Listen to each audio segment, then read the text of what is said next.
Hey guys, it's Dorr and Coch, and we are back for another video, and this one's going to be on our top 5.7 pistols. This caliber has been around for quite a while. You probably know all about it. It's actually pushing 30 years old, good 25. Yep. And, in recent years, we've seen kind of a resurgence. There's a lot of companies coming out with their own take on it, so let's get into it.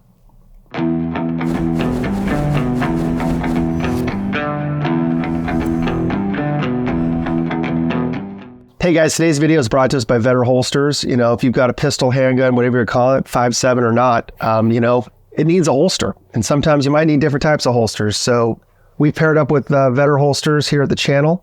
They are an American-made company. They make great stuff. We use them here when making content as well as in our classes. So go ahead and check them out in the description below.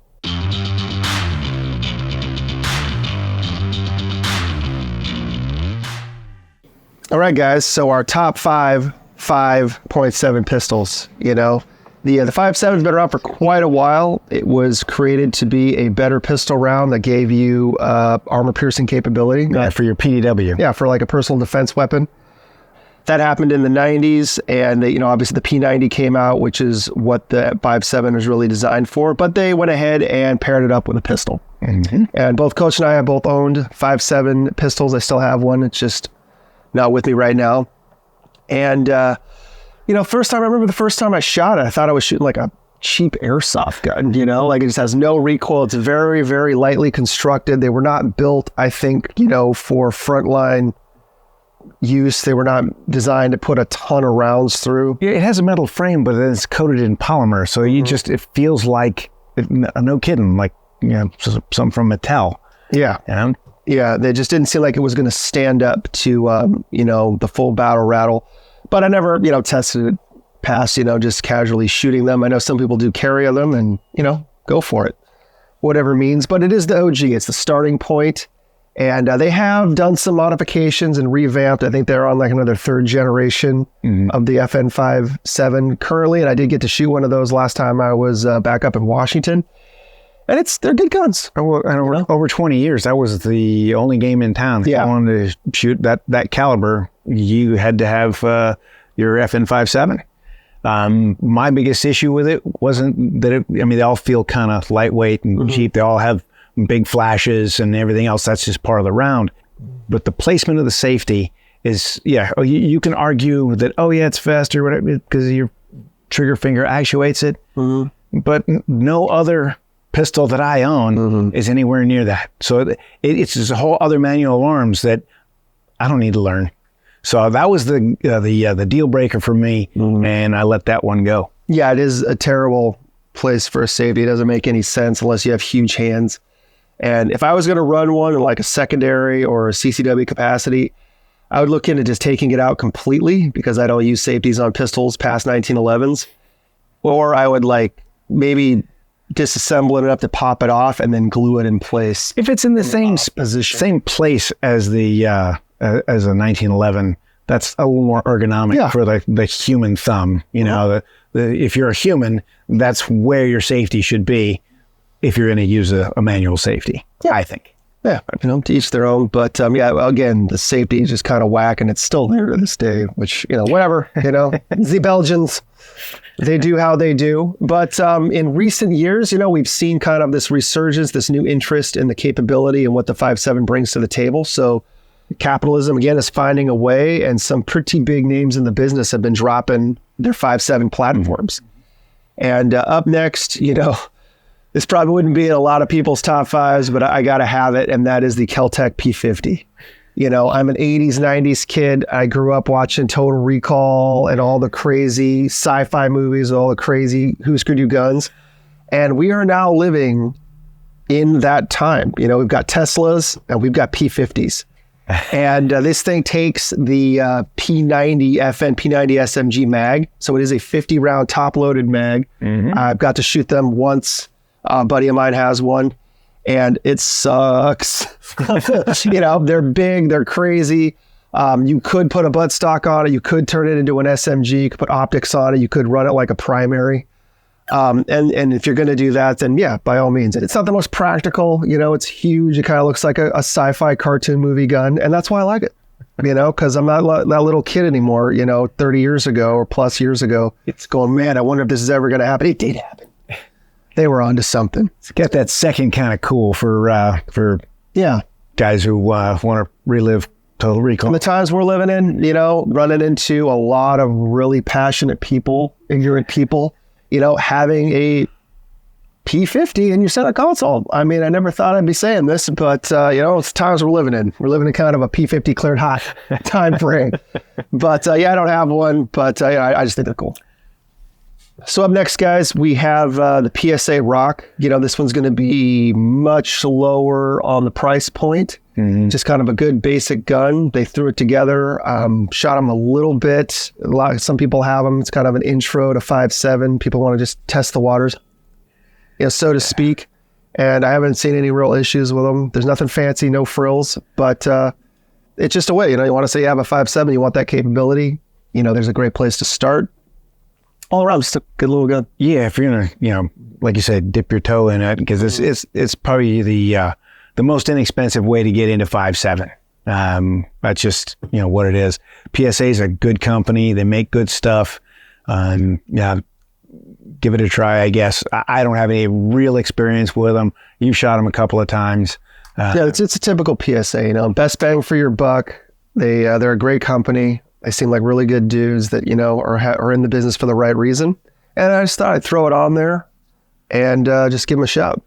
Yeah, and we'll see how their track record, evolves over time. Like all of these. I mean, these all are fairly new. Mm-hmm. So time is going to tell how reliable and how, robust their system is.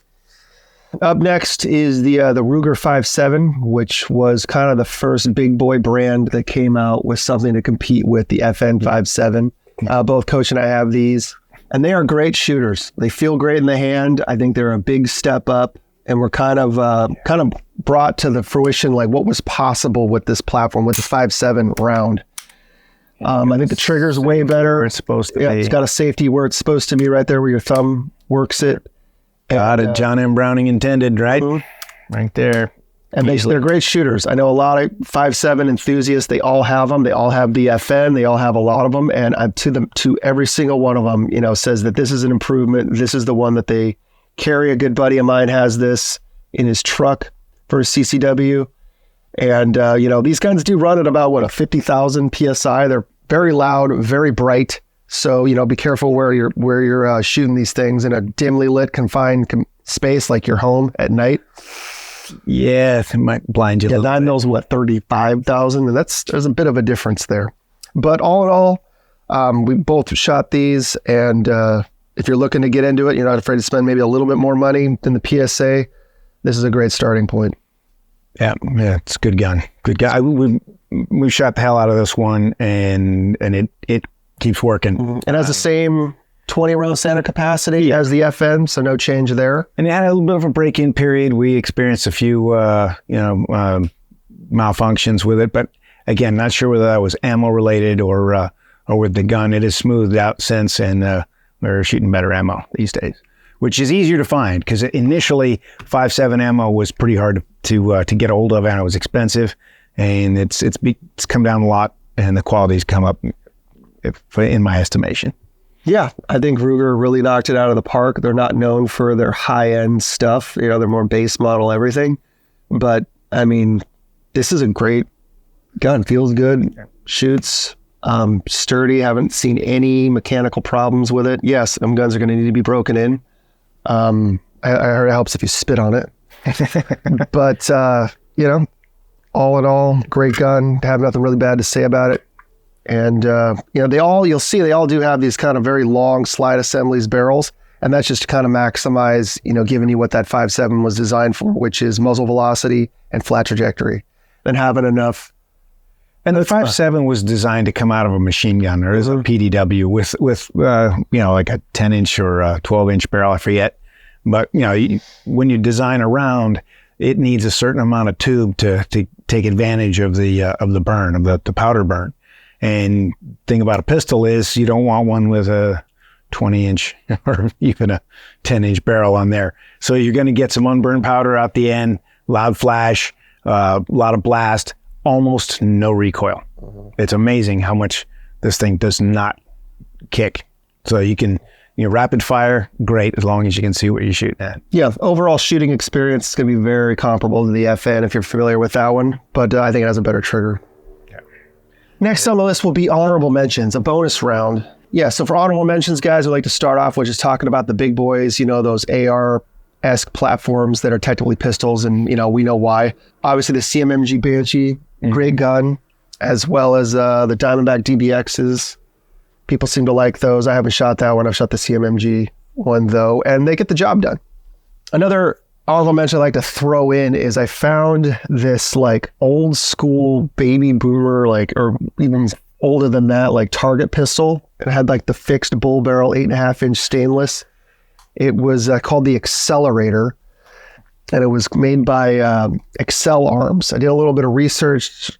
They're not that great of guns. They definitely need some more R&D, a lot of problems. I'm ready for prime time. Apparently their customer service sucks. So if it got me thinking, having an accurate as possible competition, great trigger, great barrel on a 5.7, throw a can on it, throw a dot on it. I mean, with a little bit of practice, you should be able to point aim, point of impact a melon at 100 yards. And if you needed a quick in, quick out, get something done, now you have this SMG capability in a very small package, but nobody's really gone with that yet. We just have more generic, service-based pistols. And I thought, I never thought of that.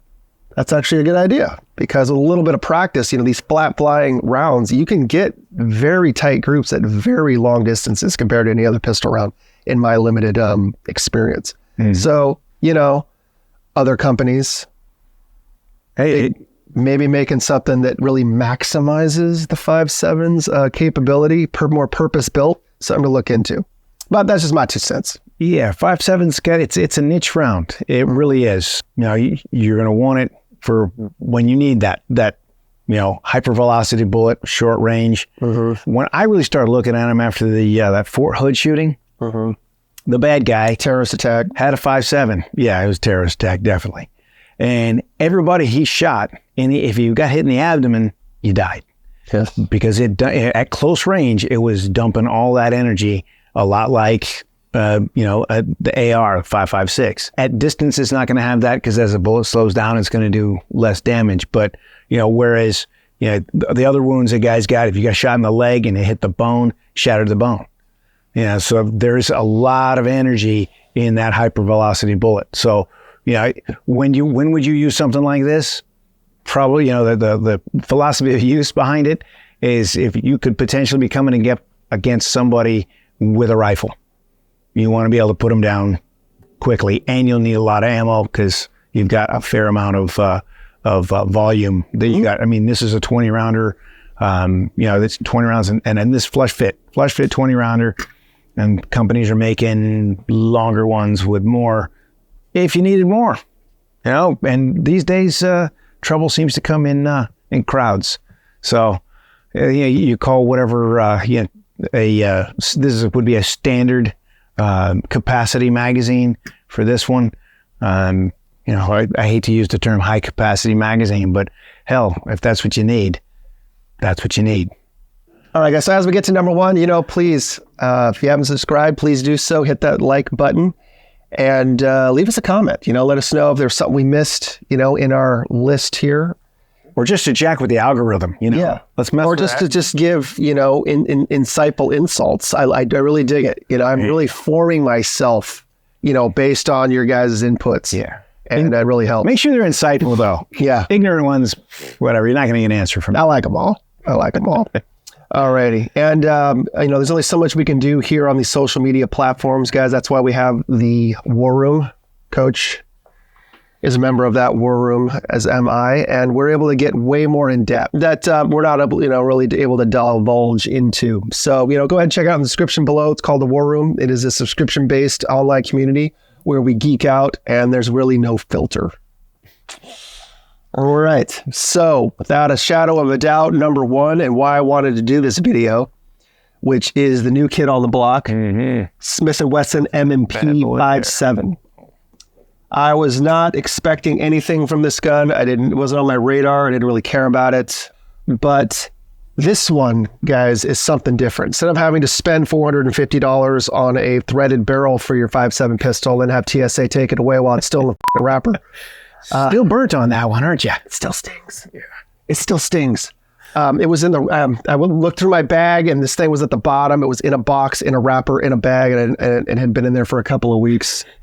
Oh man, that's a sore subject. Anyway, this one comes with all ready to go for a can. Comes optics ready, and it just feels more like a gun. You know, when you shoot it, when you feel it. Standard capacity on this one is 22 rounds over the 20 at the mags are the exact same size as the competitors. And no silly manual safety. Yeah, though you can get it with or without. You can get it with or without. And luckily this one is without because, just one less thing that can go wrong. And the trigger on it is really good. It's kind of got that higher end Smith & Wesson custom shop style trigger. This is kind of a big innovation and a big step forward for Smith & Wesson as a whole.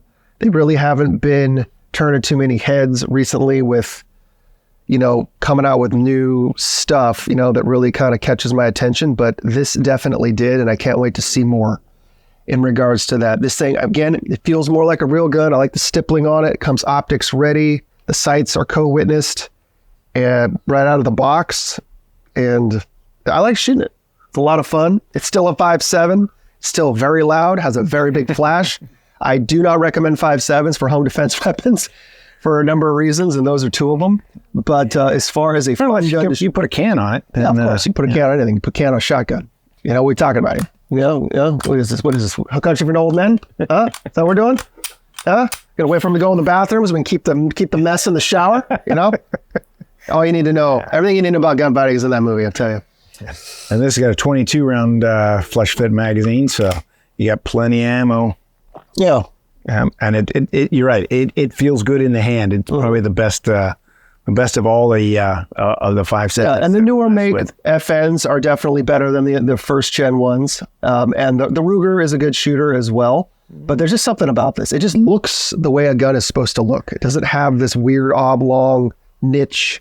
Well, and you also got Smith & Wesson that's been around, American company, since 1851. They've made a lot of good guns over the years. So just with that pedigree, I think you're and their custom shop stuff always rocks. I just don't have any of it. Yeah. But I just really like this thing. It's an innovation. It's a step forward, and I think this has really moved the chains, if that makes sense, on what you could do with this pistol. And I'm assuming other companies are going to be coming out. I'm sure. SIG's got to get around to it eventually. Their 10-mil was pretty awesome. Well, the availability of 5.7 as a round, mm-hmm.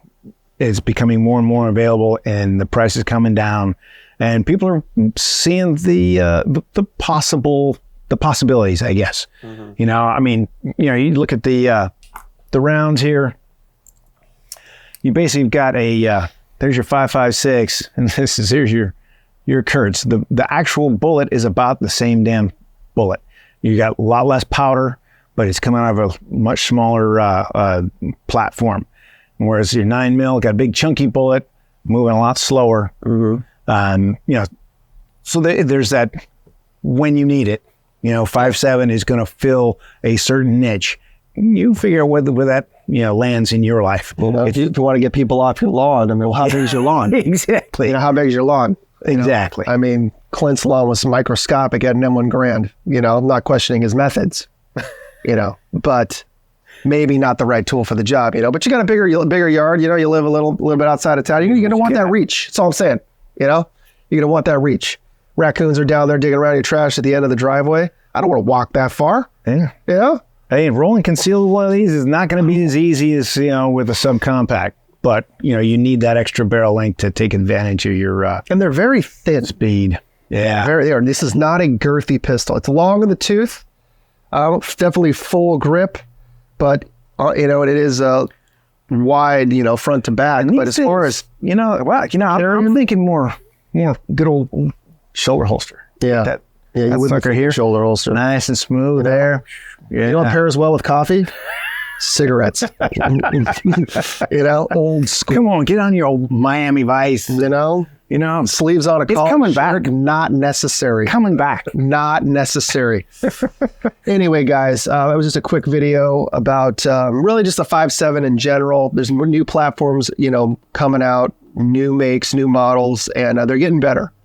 And the 5.7 does have some drawbacks, but it also has some huge advantages. Range, penetration, mag capacity, to name a few. And, if you don't have one, definitely check them out.